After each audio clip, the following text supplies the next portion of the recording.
നമ്മളുടെ കമ്പനിയിൽ നമുക്ക് രണ്ട് തരത്തിലുള്ള കണക്കുകൾ കാണാൻ പറ്റും. വാനിറ്റി മെട്രിക്സും കാണാൻ പറ്റും, സാനിറ്റി മെട്രിക്സും കാണാൻ പറ്റും.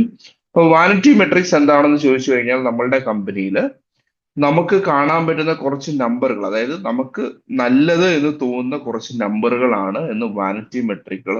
അതിൽ തന്നെ ടോട്ടൽ സെയിൽസ് റവന്യൂ ഉണ്ട്, വെബ്സൈറ്റ് ക്ലിക്സ് ഉണ്ട്, ഫുട്ഫോൾ ഉണ്ട്. ഇത് നമുക്ക് വലിയ പ്രയോജനമൊന്നും തരുന്നില്ല, പക്ഷെ ഇത് കാണാൻ ഭയങ്കര രസമായിരിക്കും. പക്ഷെ അതേസമയം സാനിറ്ററി മെട്രിക്സിലേക്ക് നോക്കുകയാണെങ്കിൽ ഈ മെട്രിക്സ് കൊണ്ട് നമ്മളുടെ കമ്പനിയിൽ പല തരത്തിലുള്ള ഡിസിഷൻസ് എടുക്കാൻ പറ്റുന്ന മെട്രിക്സുകളാണ്. അതിൽ തന്നെ നെറ്റ് പ്രോഫിറ്റ് വരുന്നുണ്ട്, കൺവേർഷൻ റേറ്റ് വരുന്നുണ്ട്, കസ്റ്റമർ റീറ്റൻഷൻ വരുന്നുണ്ട്. അതുപോലെ തന്നെ വേറെ രണ്ട് ടൈപ്പ് കണക്കുകളാണ് ലാഗിംഗ് ഇൻഡിക്കേറ്റേഴ്സ്, ലീഡിംഗ് ഇൻഡിക്കേറ്റേഴ്സ്.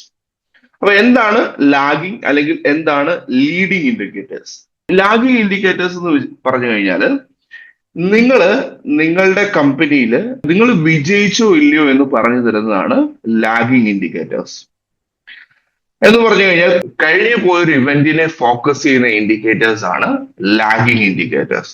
ഉദാഹരണം പറഞ്ഞു കഴിഞ്ഞാൽ കഴിഞ്ഞ മാസത്തെ സെയിൽസ് നമ്പേഴ്സ്, ഇതാണ് ലാഗിംഗ് ഇൻഡിക്കേറ്റേഴ്സ്. അല്ലെങ്കിൽ ടോട്ടൽ സെയിൽസ് വാല്യൂ, ഇതിനെയാണ് നമുക്ക് ലാഗിംഗ് ഇൻഡിക്കേറ്റേഴ്സ് എന്ന് പറയാം.